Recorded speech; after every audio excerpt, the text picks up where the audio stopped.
Pour le Noli Me Tangere, les paroles du chant d'entrée seront des paroles du Christ, des paroles que sainte Thérèse d'Avila met sur la bouche du Christ dans l'une de ses poésies.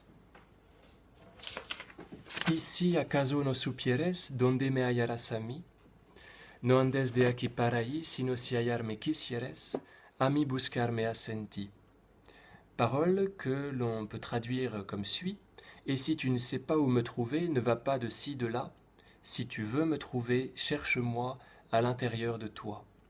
Alors pourquoi cette citation à l'orée d'un petit discours sur le Noli Me Tangere?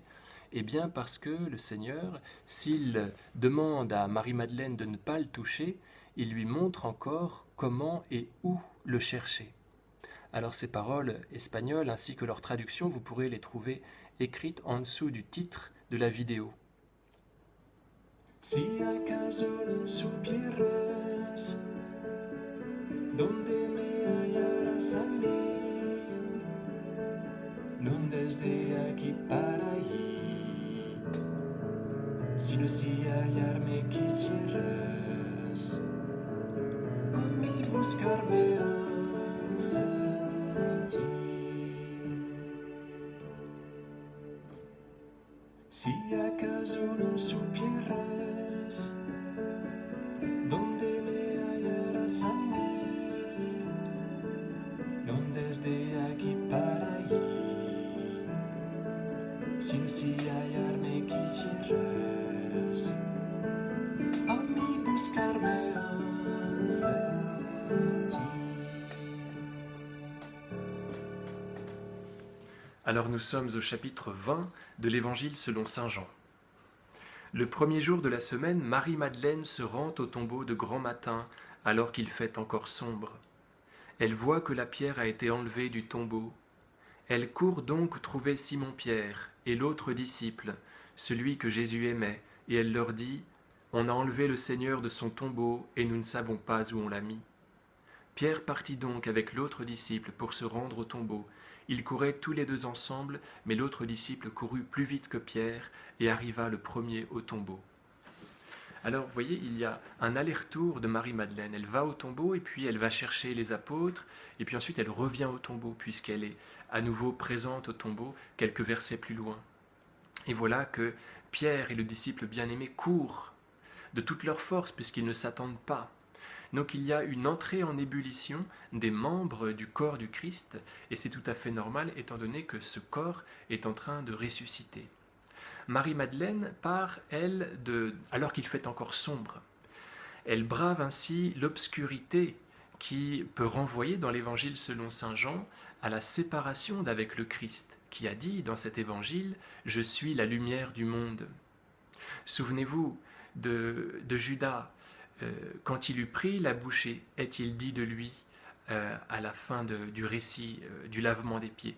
Quand Judas eut pris la bouchée, il sortit aussitôt, il faisait nuit. Judas quitte la compagnie de Jésus et des apôtres, il se retrouve du coup dans la nuit, parce qu'il s'est séparé de la lumière. C'est pareil pour saint Pierre. Quand il commence de renier le Christ, eh bien, il éprouve tout à coup le besoin de se réchauffer près d'un feu. Il vient de quitter le feu et il faut qu'il en trouve un autre. Origène nous dit « Celui qui est près du Christ est près du feu ». Alors, Marie-Madeleine, vous voyez, je pense qu'il y a quelque chose de cela au départ de ce récit. Marie-Madeleine essaye de conjurer le sort. Elle brave l'obscurité. Elle essaye de contredire cette séparation tragique et définitive avec son ami. Elle essaye de forcer une rencontre impossible. Et elle est très belle dans cette énergie de l'impossible. Elle est motivée par un très grand amour. Elle a reçu une très grande miséricorde. Souvenez-vous qu'il était dit d'elle au chapitre 7 de l'Évangile selon saint Luc qu'elle avait beaucoup péché. Et à la fin de l'Évangile selon saint Marc, on apprend d'elle qu'elle avait été infestée de 7 démons et libérée d'eux par le Christ. Elle avait dû, du coup, mariner dans le mal, y persévérer, puisque Matthieu 12, 45 nous met en garde, le Seigneur nous met en garde dans ce verset contre l'esprit mauvais, vous savez, que l'on a chassé, mais qui revient s'installer avec 7 compères, si on n'est pas sur nos gardes. Donc on imagine que Marie-Madeleine, qui était infestée de 7 démons, eh bien c'était un malheur qui avait dû lui arriver. Elle avait dû s'ouvrir, elle avait dû être négligente. Et donc elle avait dû mariner longtemps dans le mal, elle avait dû beaucoup souffrir. Et le Seigneur lui avait dispensé donc une large miséricorde. De ce fait, elle l'aimait, elle s'était attachée indéfectiblement au Christ de toutes ses forces, puisque, d'après la parabole du Seigneur, au chapitre 7 de l'Évangile selon saint Luc, celui à qui on remet beaucoup aime beaucoup. Voilà, le Seigneur dit à peu près cela. Alors, saint François de Sales nous dit que, dans son traité de l'amour de Dieu, que l'amour tend à l'union. Et Marie-Madeleine est toute tendue vers un agrippement du Christ. Elle essaye de le saisir. Donc, c'est à la fin de l'épisode, le Seigneur lui demande de ne pas la toucher, noli me tangere. Mais avant cela, elle parle du Christ comme d'une chose, comme de quelque chose de trimballable, vous voyez. Elle commence par dire aux apôtres, on a enlevé le Seigneur de son tombeau et nous ne savons pas où on l'a mis. Vous voyez, comme si on pouvait prendre le Christ et le mettre quelque part. Et ensuite, aux anges, elle dit à peu près la même chose. On a enlevé le Seigneur, mon maître, et je ne sais pas où on l'a mis. Elle dit aussi encore au gardien, vous savez qu'elle ne peut pas reconnaître, elle dit encore au Christ qu'elle prend pour le gardien, pardon, dis-moi où tu l'as mis et moi j'irai le reprendre.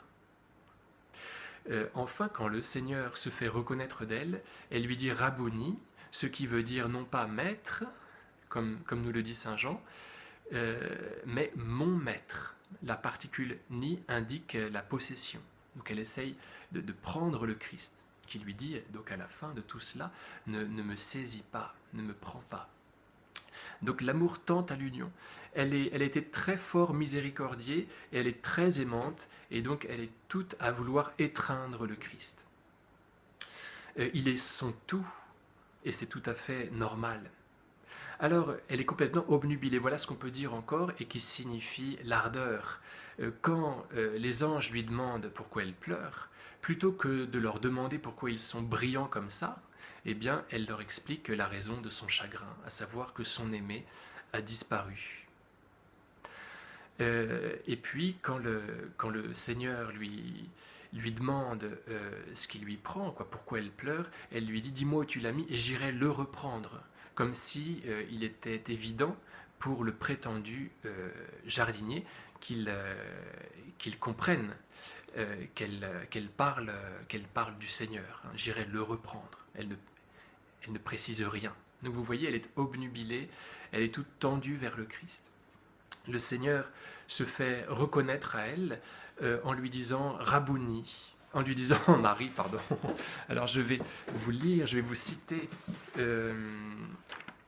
citer Saint Grégoire le Grand. Donc c'est dans l'office des lectures du 22 juillet de la fête de Sainte Marie-Madeleine. Jésus lui dit Marie. Après qu'il l'eut appelée par le mot banal de femme, sans être reconnu, il l'appelle par son nom. C'est comme s'il lui disait clairement « Reconnais celui par qui tu es reconnu.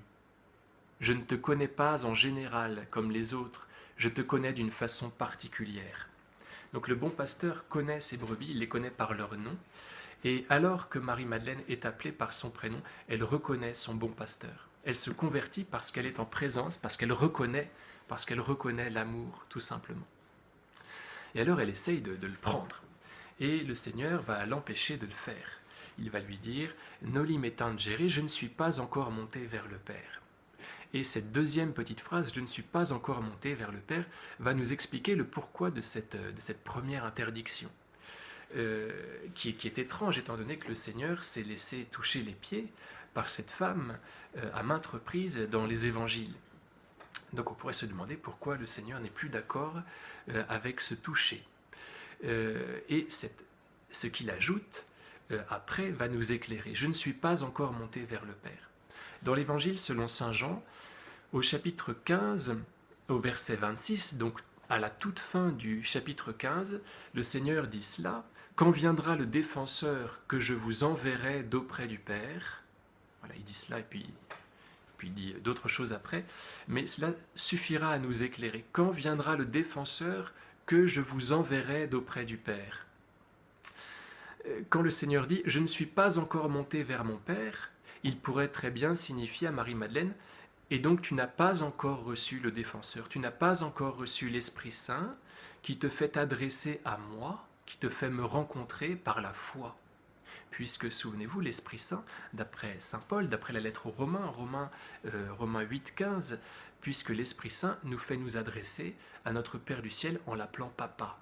L'Esprit Saint est celui qui nous propulse dans la foi. Le Seigneur dit à Marie-Madeleine, « Ne me touche pas, car je ne t'ai pas encore envoyé l'Esprit Saint d'auprès du Père, vers lequel je vais, et l'Esprit Saint donc n'est pas encore là pour te faire avoir foi en moi. Or, c'est ce nouveau mode de contact que je voudrais que nous ayons maintenant. Un contact de foi. C'est de cette façon que tu me rejoindras. » Alors, dans l'évangile selon saint Jean, au milieu du chapitre 14, nous avons un petit verset qu'il est intéressant de citer dans ce contexte. Amen, amen, je vous le dis. Donc c'est Jean 14, 12. Amen, amen, je vous le dis, celui qui croit en moi accomplira les mêmes œuvres que moi, il en accomplira même de plus grandes, puisque je pars vers le Père. Qu'est-ce que ça veut dire? Je pense que cela veut dire ça. Je pars vers le Père. Et donc j'enverrai à celui qui croit en moi l'Esprit Saint, qui motivera sa foi en moi. Et cette foi en moi, alors même que les miracles peut-être n'arrivent pas, est quelque chose de très grand. Voilà ce que le Seigneur appelle comme œuvre plus grande que tous ces miracles. Cette foi que l'Esprit Saint nous permet de proclamer en lui. Il en accomplira même de plus grandes puisque je ne suis pas encore monté vers le Père. Autrement dit, il en accomplira même de plus grandes puisque je pars vers le Père. Autrement dit, puisque je vais lui envoyer l'Esprit Saint qui le fera avoir foi en moi, et cela est quelque chose de très grand à mes yeux. Et donc c'est cette façon d'entrer en contact avec lui, c'est cette façon de faire de grandes choses que le Seigneur Jésus souhaite maintenant pour Marie-Madeleine. Marie-Madeleine va toute sa vie restante pratiquer cette union avec le Christ, cette union de foi. Elle va partir en France, comme nous l'enseigne la tradition, elle va évangéliser Marseille en compagnie de Lazare, et puis elle va se retirer en une retraite escarpée dans le massif de la Sainte-Baume où elle va se livrer à la vie monastique. Et donc toute sa vie fut faite de foi, fut faite de désir. On imagine que tout ce désir que le Seigneur lui voit pratiquer en sa propre faveur, eh bien il va lui demander de le déployer encore. Il va lui demander d'en avoir encore du désir de lui, puisqu'il voudrait que l'assouvissement du paradis pour Marie-Madeleine soit particulièrement grand. Alors il se pourrait que le Seigneur nous demande la même chose, il voudrait que nous nous réjouissions de cela, de ce que notre soif s'accélère, parce que cela est promesse d'une grande joie pour le paradis. Alors mettons-nous dans les pas de Madeleine avec le sourire et sachons, soyons sûrs par notre foi, sachons que le Seigneur nous prépare une grande récompense, une grande étreinte.